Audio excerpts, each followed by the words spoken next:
Premo atu mamu nyina hamama kwa ba de ba UTV so bra so say wian sama wodo ayensa kan ya boaboa no e de afireti fi epoye atoye ne anafo ne kofa man so ene ne ehwe de e ba beso mo baby biara wo bia aseda e call their mouth this with chocolate drink e Ghana koko ne de aye ede aya no wanumbi your best point savings and loans and the best assurance your special ice natural mineral water and special drinks ahodo ni nyina e wodwom we ni nyumako ahodo a omobo mechidom enne sewa closet ashabatade lawless locks for ayemiti ede amamia nsam ne de mu akotene ebi eni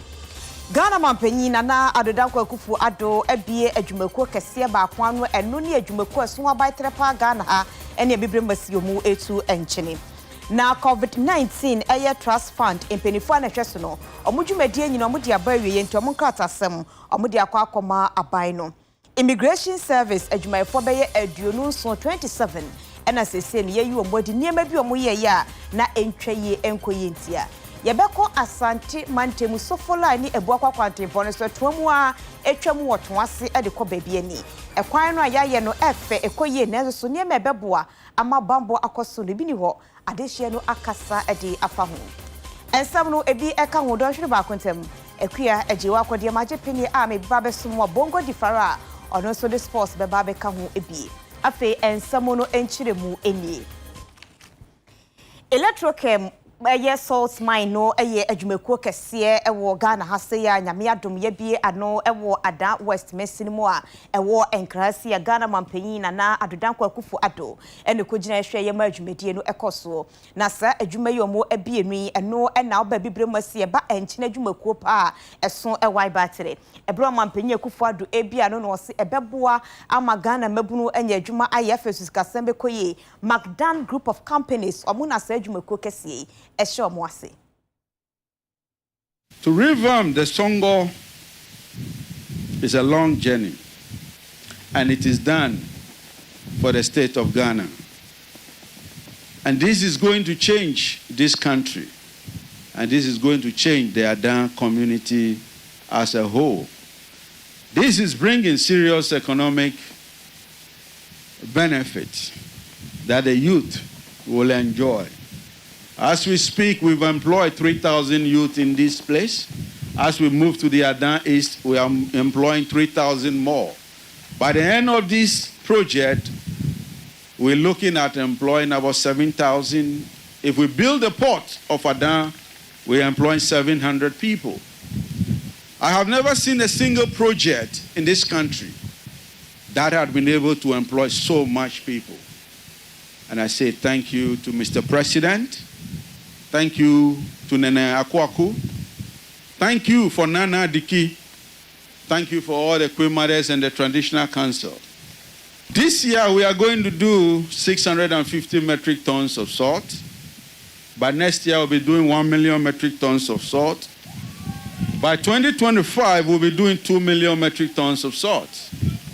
All we are asking the government to do for this project and to the people of Adan, to the country as a whole,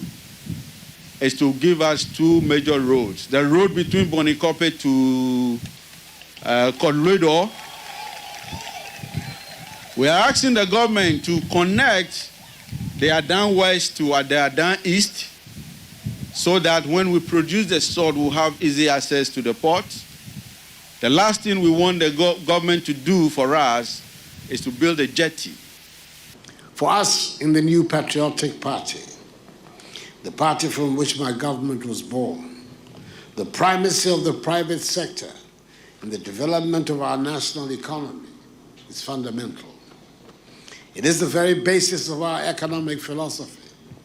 and has been so for the last 70-odd years. We have never wavered in our belief that given an enabling environment, the ingenuity and sense of enterprise of the Ghanaian will enable us to build a strong, powerful economy which will deliver a good, dignified standard of living to our people. The Electrochem salt mine is one such example of what governmental policy, backed by strong private sector participation, can achieve. Indeed, for some 54 years, Successive governments have tried without success to harness the full value of the Songo Lagoon. I'm glad that under the government of Nana Addo Dankwa Akufo-Addo, the Songo Lagoon is being brought into full production for the benefit of the residents of Adan and the citizens of the entire nation. Adam kuma mrashe bedwam efren centrofo nhyiemu eye no say yehwe sadia sanahene a ohwe Bank of Ghana so na bedi ekirefo matoto niema ma niema yetroka no a omobeye demonstration na omo ahye won so mu ensifom enam so omo de omo nsam ekoda posifo mo kwan enei posifo de nkrata aba abonten afa ho ensema posifo eka nyada ene se ampa eye edom kuma mrashe bedwam ebeyi omo asotire so mpese omo ye demonstration na ekwan ne baabi ompese omo efa so no se mo kwan mo kwa enya ade se ebeboa eno nti omo ne omo akasa senke beye omo hwe nenka omo entwensa na komo pe baabi foforo mbefa ana ekwan ya posifo ede amomo no omo emfa so Nesho amokotena ase ebo no entimi ankwa ankosi aga adwe no anko benkromu eno enti no posifo ene organizers omo hwa madwumedie no akoso no omadwen ensai eno enam so ama posifo se omo de Ghana fo yi edie ni asomdwe ene hi omo papaapa enya de so betena ase ahwa mo bi atoto Ghana asomdwe ase eno nti no twa no pa no anu ane se mache no se wono mo ye demonstration no any posifo adwe anko benkrom dia na posifo de kwa akodan court a ebe kire se ba bi ompeso mo fa kwa demonstration no yensi omo ekwan enti August da na toso aduasa na posifo de nkrata kwa akodan court o enti enam so ma posifo ene omo ekasa kire Ghana fo nyina so mda so dwomo nan so mo eye adwumaden de asomye ye bambo ne asomdwe hia edomo abombekọ so aye amano ayeye Penyina wonu hwenkitaodie so ema posi adwumako no ewo enkran eye Superintendent of Police Mame Juliana Oben wonu na nensa ehye sa enkrata we say ase Mame akosua fema ose opare eye krachi mu krachi ewo atenekese meche chief of staff na ene wakasa de atodwa se wono mo ye adante mo hwese beto asase ana se beto fie no omudwumedi omudi na ye omuni ni ye papa na mmama asomdwe mra na ma enema akosue de ama omudwumedi no. As a rapidly growing industry, the real estate sector can boast of thousands of investors and practitioners within the real estate value chain. The establishment of the Chartered Institute of Realtors will not only bridge the knowledge and skills gap in the industry, but also provide the necessary skills and professional standards for practitioners to compete effectively on the global stage. Ladies and gentlemen, as a government committed to the well-being of our people and the provision of decent housing facility for all, we cannot turn a blind eye to the huge housing deficit, but to act and act properly now. The government has over the years played a major role in the creation of an enabling environment for housing delivery through a variety of initiatives, particularly targeted at the low income bracket of our population. The Chartered Institute of Realtors is being established to offer opportunities that will sharpen the skills and knowledge and standards of both potential and active real estate players in the industry. Now, the institution is set to project unity in the operations of the diverse fields within the building environment. And we aim it to be on a global scale, with the aim of being a recognizable certification body worldwide. I wish to emphasize that the Works and Housing Ministry stands ready to offer our support to ensure the realization of your mandate. Equally, I call on all stakeholders in the real estate sector and the built environment to support the vision of CIR and to patronize their services in order to build the capacity of the industry players, their staff, and the sector as a whole. You know, in other places around the world, there's a close correlation between value of real estate and quality of education. So we are always going to be working with you when the housing values will go up if the quality of the schools are great. People are going to be using you as a point of contact as to where to live in Ghana. If they are looking for quality schools and they want to buy a home, they're also going to be asking you. So our collaboration is going to strengthen your work, and it's also going to help us focus on providing quality education for all.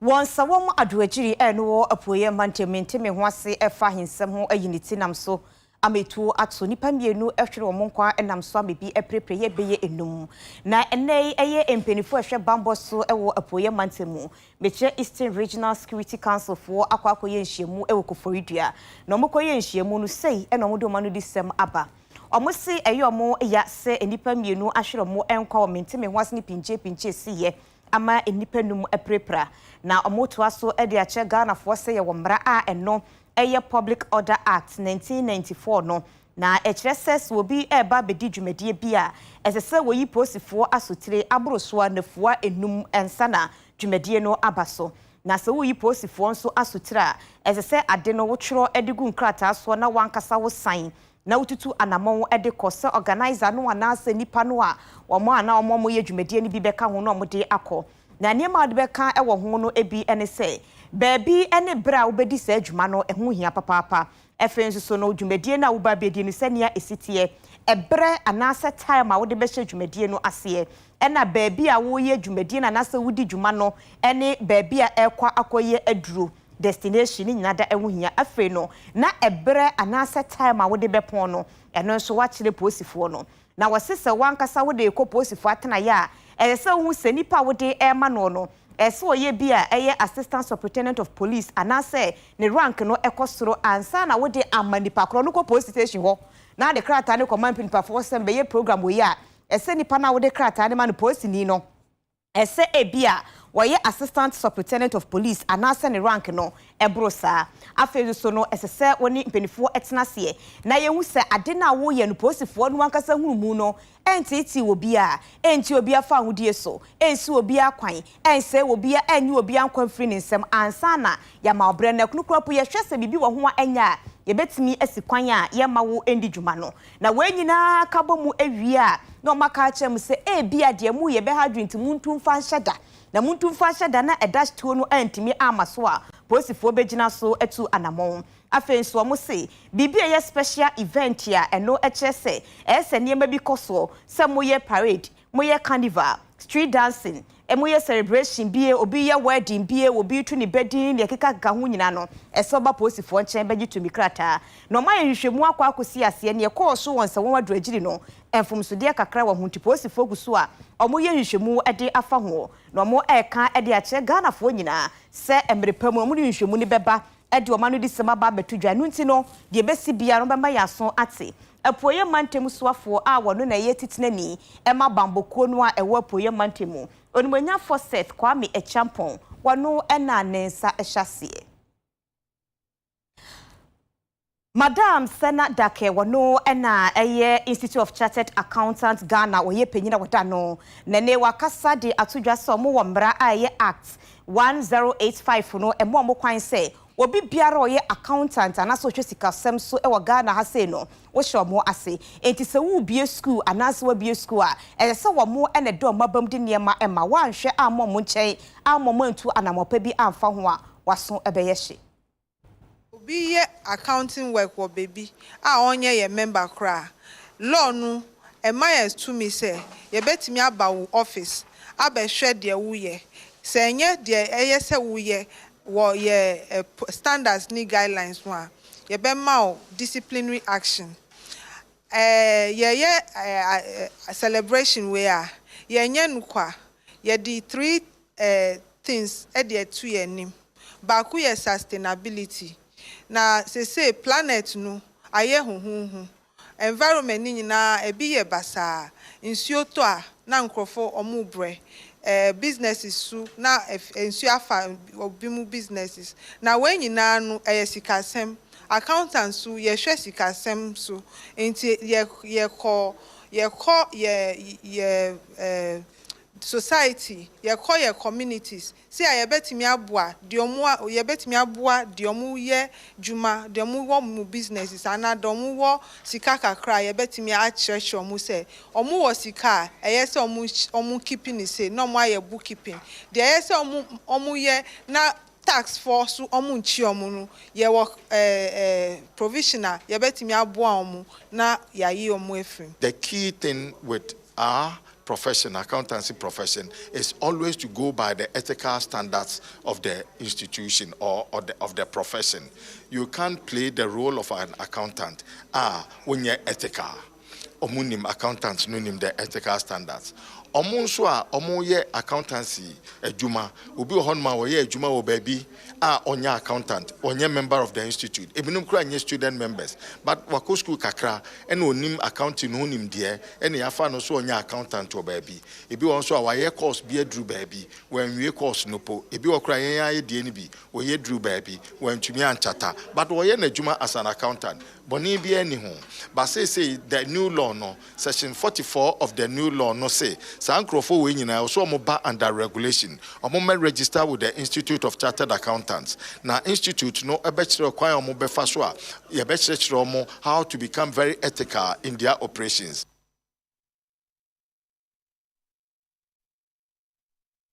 Onmanyafo Cecilia Benapa wono na kane na wohwe ensuwensuwa ne ahonidie so ensem bi efiri ne nchen by se ne ma wa na sem fana maba wa mienu oni omotie omabone kro no enam so ma asem ne kokko special prosecutor code fie ene sikoko hu ye se tie nie do so popa je so akwabrane a ne kom kra bebu ento yeso de ne sa to so ne court akwa asetena court asetena mu no se ne firi mu aba yense ntwe ne Philippa Atanga wo ahomane so Philippa akwaba ye niaminya ba na court to special prosecutor wo ma ne mre se wo fa ma manager pade ma no na emre no o ma na kosida bai yo court ma special prosecutor na fwa nson anase 7 days say mami Cecilia Dabasi kana be di ni wa na say omaji ana bruni be ka so mu season no court a share special prosecutor say omonda ne mami ni sika ma no na court kwa asetena no te se nia na no me kan court ni wa homji mu nti no enti se da de na ye kwa yin na ye ti court de mu a central for ye kotie bia be kan a lawyer for ti ho judge ti ho na ade no enti sa ene nso mo ye na be for kwan so virtual enti no otimuafo no nkwa na ti court de mu oni na juma ye for a lawyer for mu jini mu ama special prosecutor any mami Cecilia Dapa o share video no timu se na mo ti omo offices ena omo etie nia ekoso ena ye central for nso ye ma ye nia omo kan link no ena yetumi enye bitie ya ye bo ho amane na special prosecutor nsensem no ye otimuafo justice Edward Chumotina ne kunyamu na o ka se ne odi atemu fasa asem no e ba betuja isanse na no special prosecutor de nkasa abedan se ka court no ema ni tumi na ye Cecilia Dapasi ka ode ne nsa atoso ene ne bank account a no so ode ne nsa atoso no ka court ne ma na emre se na be ya obekoso ade ne nsa atoso na otumi aye nhwehwemu akọ animu ne court ne tena se na otimuafo ne ka se debi court ni ntumi mo mu se 2 million ye di kan ye Cecilia Dapasi sika na $590,000 no muko hu ni fi ena Ghana sika over 2 billion no muko 2 million cedis na omuko hu ni fi no eno no special prosecutor nkrate ni mu no special prosecutor na ya pase sika no mu hu ni wura sika ni wura ho nsensem akọ bibie wo ho enti na court na ka se sika ni ye hu ni wura eye den ye de eho sobo ana se eho corruption nsensem ebata ye ma Cecilia Dapa because special prosecutor na ka se omu hu sika ni wura ho nsem na akọ bibie wo ho e na afi nso emra ne ma special prosecutor kwan se ordinance to obi ejapade ana se obi sika so a owo nanso so de sa asem no ebeba be dan court na emu ebra special prosecutor de nsem no ebe dan court no na sa 7 days ana se nanso no na apa ho enti se court ni gina no so de a court no special prosecutor na nkata wafum na se wafum a court ni ntumi emua asem no emma no e na afi nso special of court ne sanka se special prosecutor nensa na odi ato mami Cecilia Dapa bank account no so no ne Societe General any Prudential Bank no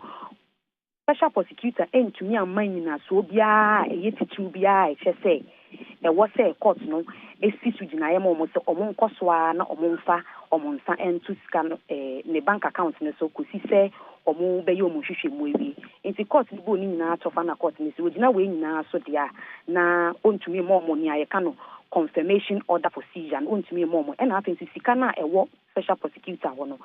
special prosecutor and then sika no mama mi Cecilia Dapa ne finne ya odi atemu aba no omo 7 days se Cecilia Dapa sika no yemfa mana Unye judge you but me bisa fi so wo court them special prosecutor sika no onim ni wura ena mama Cecilia brother pa so ma me kan kire sika no eye ne dia enti eye den na afi de sika ye nim ni wura no ye kase yemfa ma so mesi aha officer court no ana se judge ni chire mu say ana me kan fi na no eye mama Cecilia Dapa ne lawyer eye Victoria Bass e ka kire court say si wa baba be hu sika e wo bi fie no eye ni o ma mie no say ye ne dia say nye ne dia no obi e nim sesi ya enti no special prosecutor ni na so bebre so be ka say ya be hu sika no wo Cecilia Dapa e fie enti eye ne dia e betumi aba say eye ne dia e betumi aba say enye ne dia ena court ne san kan ne say special prosecutor nkasa aka say eye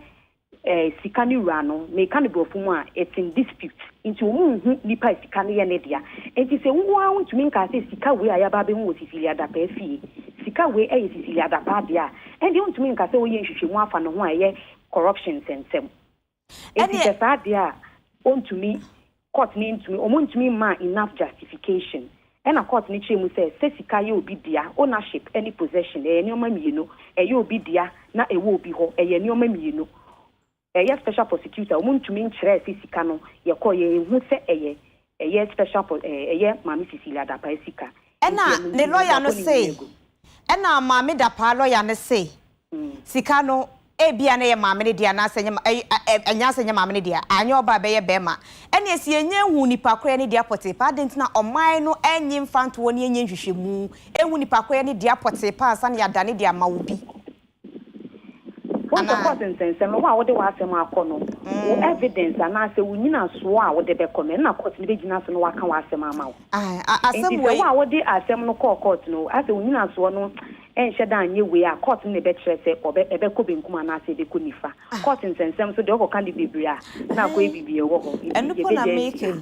eyi yemfansie ya na kiranko ya mefre ya me ya nko court dem why eno anu no minu aba ya da se ne wa manebo we se enya lawyers no mba be kirekire mu fi se ade a ye nhye da hu ni report pa na se ni pie ko hu no wono no o ma be kan kire se ye no die nte ye den ye kase ye side ama no entimbre ne krabia na ye be hwa ye di bedi sa ense wisi hu komo ye ko ne ense ntwe ni Jacob Kubi di enkomo wa ahoma ne so na ni nyina da ne se ka so ne potem comfort akire am obi a wo ha bia se ne hu ohene papa wo chenza no ya boni tuo Jacob Akwaba you want me to so esi wakaswa ifa potepa Venu ka se die kaswa ekruma ankasankasa na semwe eti na a branch ne ya fayi man Dawson we be 33 years now onu juma odi mi so taxi driver na osanso ya mobile money fraud se uyo obi a wo ya mobile money a o hwe wenim senior wo CBT say we akwala wadwi wo fom kakra pe ne wa ba say oye mobile money na oye be say 1000 cedis ne wa ma na ma say fogu sa na ma no so unya bogu na ma no so na so de chance wa say ni ewie do first kan ma wa no aka say enye na ma we na me de ma o na ma we na ka say 2 be sha ha na we de 1 abecha ho ntine wo na wa mistake na o jane okwa na wa kwa jiska no efi nipa oni ye sade no wakoso aya ma menu kase enkrofo be say 15 na ba eye Kaswa police station be report say eye advantage ma do si area owo a etita enti be say na nsa e no sa de koye abawe bi e wo ye Kaswa new market kwano so na nso ohone de ni ti anye yi onya ibi sa adwuma ni wie ye no ohone de okoye no odi nkai di eye abawe no ni boss na ma say oba beteniska eboso bo eye 5,000 na esesa onya ne boss no na otmi eyema no na oji boss ni number no save ye no hu boss no ni DP no boss ni picture wo ho na odi ko save ono ne de na ofra paiwa ne ka che ni say wo boss mi o na ma sisa mi number ni sisi a Enti me to cho fa skatu sa na ma we su ma me sisi ana sa frame mi wo e fesiti abayo no so ancheke e no send ska no onya send ska no wie ya na anche nya me nta de e na ne boss no e be pie mu e wo ho na branche no no okita taxi a odi ejuma enti abro yes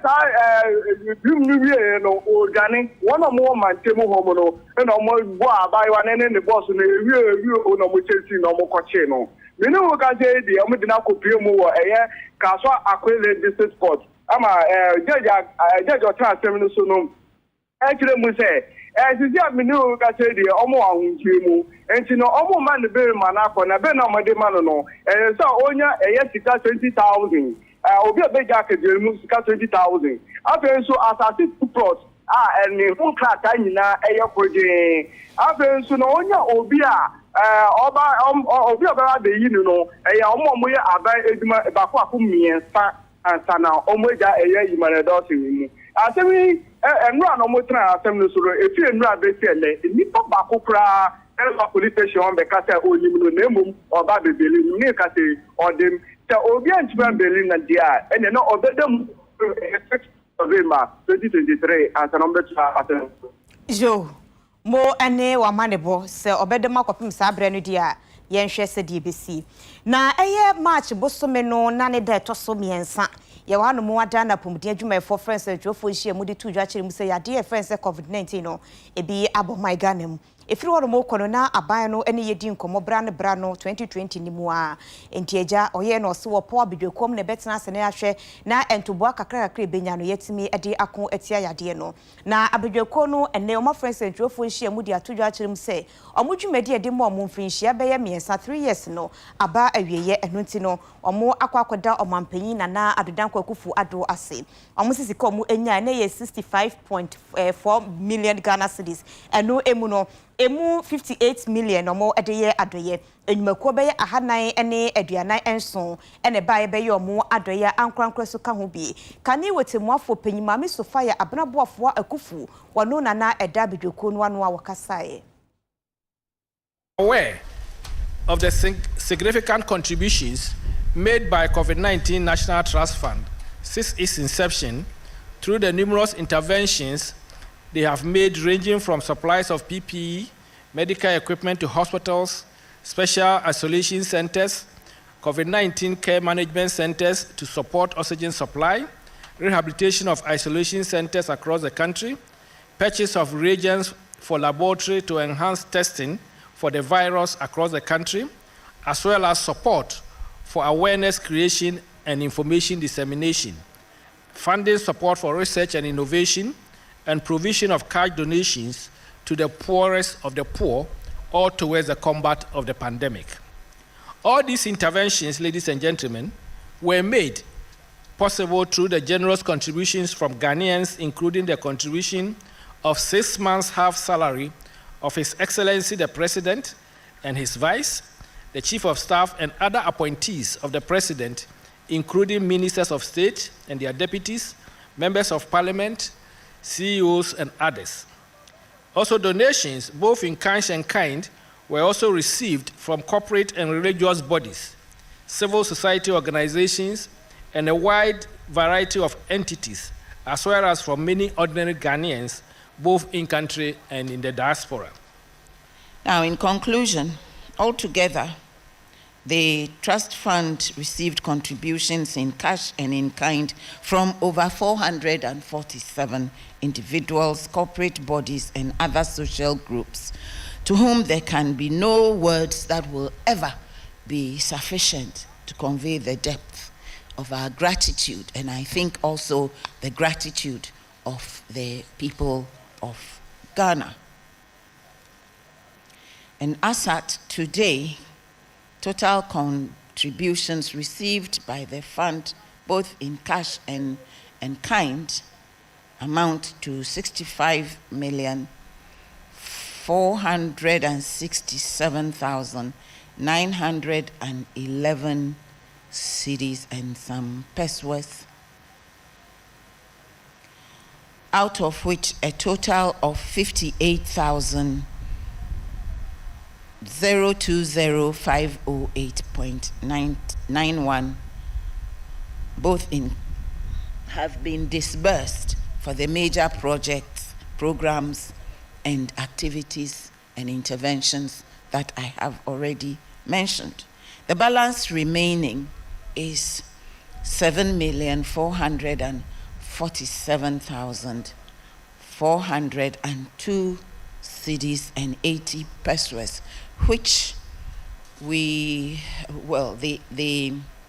document for the transfer of it to the consolidated fund in accordance with Section 23 of Act 1013, it has been signed, and I'm expecting that at the latest tomorrow morning, it will be dispatched and delivered to the Bank of Ghana so that the transfer from the COVID-19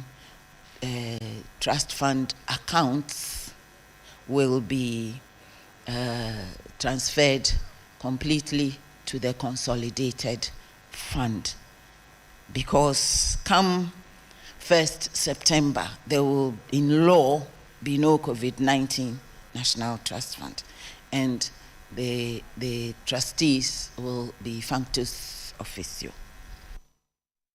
Border Guard adwumayefo Midday Immigration Service adwumayefo beye aduonu enso 27 and asesi amika sempinifo atete omu dwumedie hyehye so ayi omu afri baabi omu ye adwuma no enfumso de no ebi ene se baabi omu ye duye omu adwuma no aya na niemo ho bi ne niema ba komuni bi koso a ene omu adwuma no bo abrantimpinifo atenya won kakra. Ghana Immigration Service, omo etimi ati omu school baako watepa ahafoano north mensinimo wasante mantema na sisi adesuafo omu kosua ade honom no omo sua ade awia sisi ano de yaje omu atum na no na mra omu ya amane ne amamre na afe ni recruit ayefa omu ekosua ade honom asisi ano de omu awie omu adesua no nipa 454 omu na sisi yaje omu atum na no na Deputy Minister for Interior Honorable Nana Eyia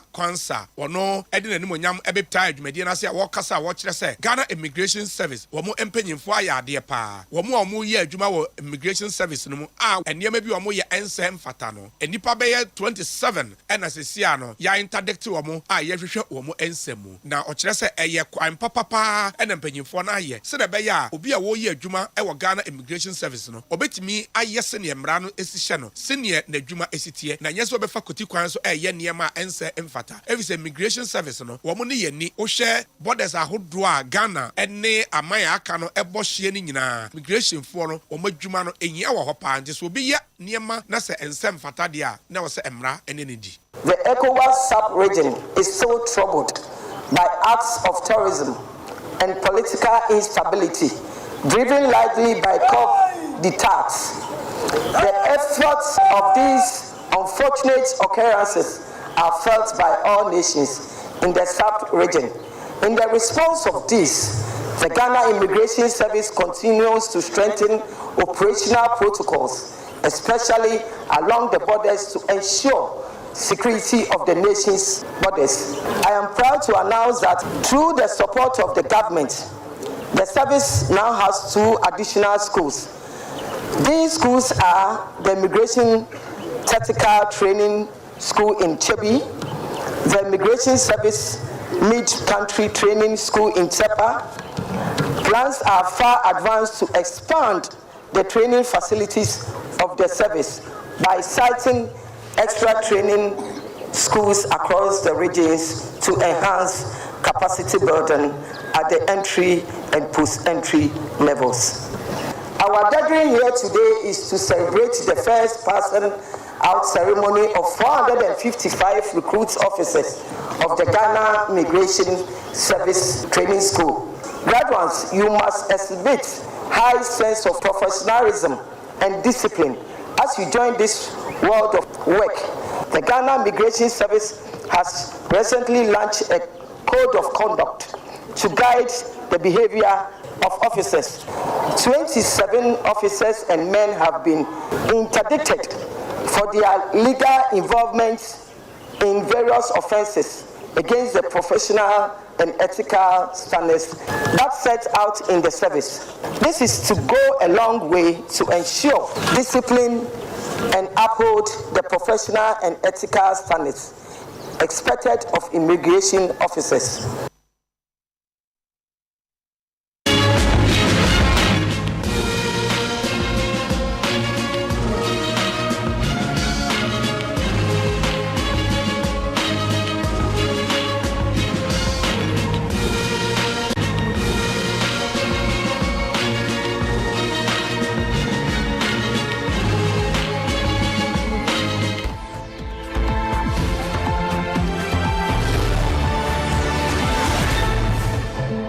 Yade kasiebo no potemu brono ene mantem emua na eya hyenkafo mu edi atirantwie wo 3 junction eko Ashalaga a eno no ewo Ga West mensini mu ewo enkrahase no akasa edi atudwase Asaraja kwan no enye krokra makobedi eden entifenifo emehwe endom wo mu Wabra TV kasiebo ye ne hyenkafo ni bikasa no ena wo kyerem se ekwan efiri amasaman 3 junction na ekokopie mu Asalaja ni obi yi mpatem ho no de kwan asai pa na wo sraban sabantu ho na mo nya sa afempiri na donu na abato no aban yi omo emfamfiri mu kampanifo antimi anhwe kwan ama en se na aha kwan no eye so major road a eka ye ka development pa anka obeye omutimi bua na kwan ayai to mantimi ambua na kwan antimi ambambe omamambe amaya yebe cause very serious demonstration because akwa say omu giant ho wow and say eba ne sa akwa kan nam so auto shows na nsa penani na say ya bre it's too much kwa untimi ojuna wonte ase enne hanko akwa nyina fi akwa kaso nyina say wow and the rest say momo masonte no mai kwa na mai wansa mo bai mo hu kwa mo na cars nam so enya papa we kura nzo to de kura na west yetimi kwa adwuma ne e ba akoje obi spy de adwuma san kwa ni ti nipa ne pompe ti me be pai na adwuma ye nyina ye waste e kwa ni tu kwa adwuma unya sika bia unya hwe kwa na say ye motofo ya faswa ye ko kropo a ye ko be free e fi wa sia ko kro ye ba na atare na e fi wan ye motori na se lusu ni wa lusu won mi se na mi tanfa kwa no so de bia ba experience kwa no so se kwa de bia high ye feel bad ba onu ma ya kasa kira ban san o me evrudu o hwe mfuturo wo kwan yesu a ye di kan okwa onkonkonko duru ba bia station a wo no wan fa ka ni mu a wuntimi je wo fa ho wo fa ka no ho eno achi pass every just say week no ye adwuma wan ko shop 3 times a week wo be ko shop ena pass no yentimi nto ye brankasa na nse nso to ye dodo no yesen kebe park cars because car ni be twa nyu bi a obeka se wo fa kwan so a ne car obeka sa ho to wom enye taxi nkra private car obi a esu nti kwan we de ye bre papa na anso ho no ma YouTube kasebo ye ne aban na musini odaga West mensini no ano urumanya fo klemen ni wo kensen twetwen ko bisa ne se wo de se wo Asalaja kirem so wona kwan no ase a eha wo dwumadi pa na mo nto ben ena mpinifo matu ede afa ho na me kwata ma visions na seneta ma visions kwa na se no e ma me kwa me ho me kaka e se me hwe me de na me hweta ma visions na nyame ya madom na do wani me hwamo wabo me kotoku kwan ya wo kan o se ho na de je for no ko ye wo issues anya se e kwan no e wo ho na ye nyo but the issues are there e kwan bi wo ho a o se ye wo urban roads ene ye wo feeder roads ene ye wo highways ankasa obia wo ni style de ye ni kwan sese no ekwan no be ya onso omoye 3 junction to Koduason omoye wie onso anya 1 year ene kwan ni nya se adenti cars e faso no door so saying the load no e door so saying kwan enu nti ne ye hu saa de ne se sese no nipa omo betra masama no saa kwan no so Kotoku road no ekwan cars e faso a day no is more than 20,000 nti enu kra de e di ma contractor eni ye ne se contractor no enye akotoshin menim se woni makotoshin a eni omo kasa nya ombe hu akotoshin kwa nya se ye contractor no a o ye main road yi eye Malipoma onno be ye agin Kotoku kwan edu ba bi a enoma bi wo ho a ye ntimi nka no se inconvenience no wo ho at least senete bia eduaba bia udua epro ansa na fifi nto munya botre dodo no ameye nyina trejanshi na wo kwan de ese nkura ya beye ekwan no bu ye fia masama na akọ nya trejanshi kura double lane ye fia masama na ye di akọ Brew East Mercy Cropon Assembly no aye techima ne beye simadu enu 15 minutes ensu atopa papa nya sempetwa namso ama ayiri ede afa adehye no akohwa eni enyanti UTV atwa bia ye ne adehye no edi enkomo afa ho ni mo nyina tumi yamma ka kwantimi kokora susande enya wodi agoni pa kwa wo hwase a susa betuma fa wo akogura amra ni mo no do ko but start ya che enye say nenko a start ya ko be 4-5 years ago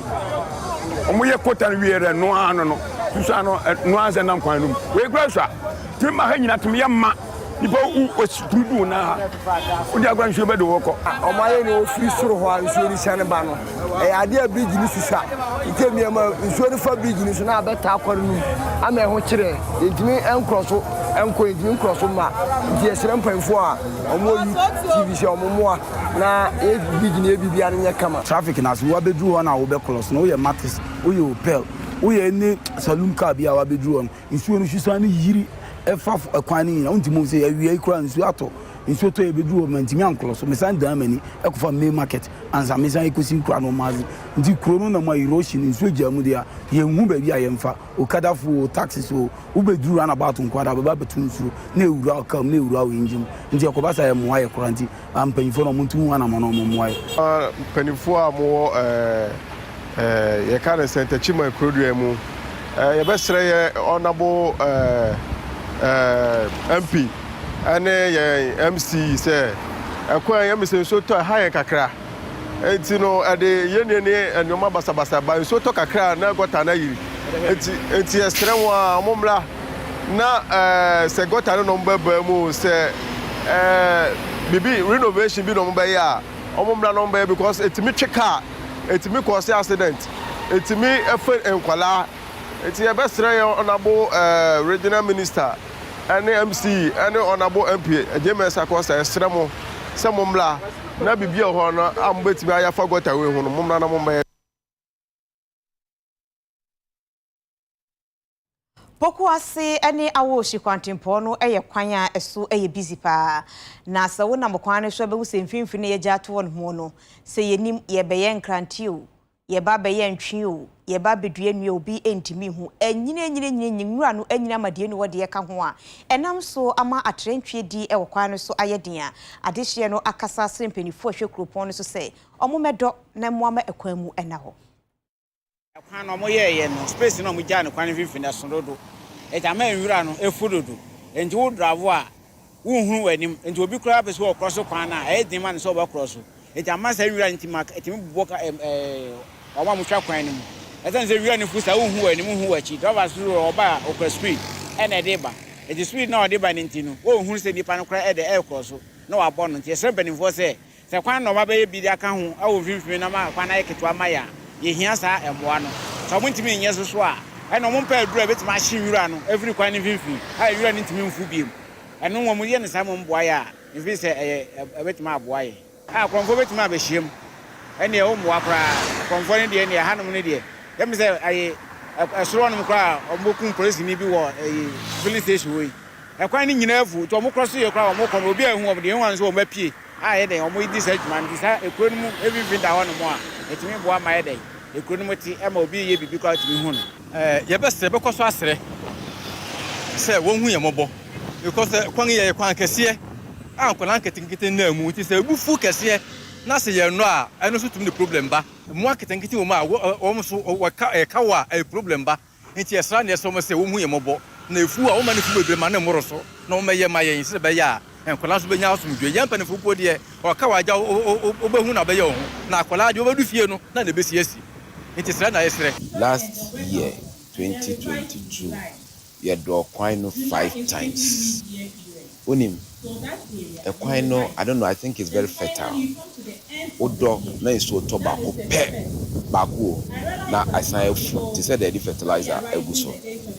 odo kwan no odo so ese amene o kasai omuguso amodo o de ne wakohu se omodo no a 10 kilometer stretch I fully within gas central 10 kilometer stretch no by the time I start free I will see lafa akwakosi odebu end than say bia o de 1 month and I add day on day basis odo wie na insuo start ebi a insuo ato 3 times. By the time I'll be drew Olebno na wechi.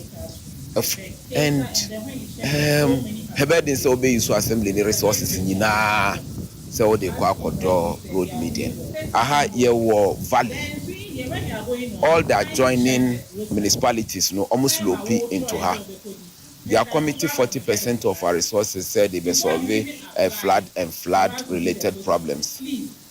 Adoins has some so ewo and to also oye we kakra no I we kakra. And this unnecessary say be just say be solve flood problem na di ni na akwa do a amount for our state municipality hanombe wu. We so be form ama problem aba. Yeah desilting, yeah dredging, yeah culverts, bridges.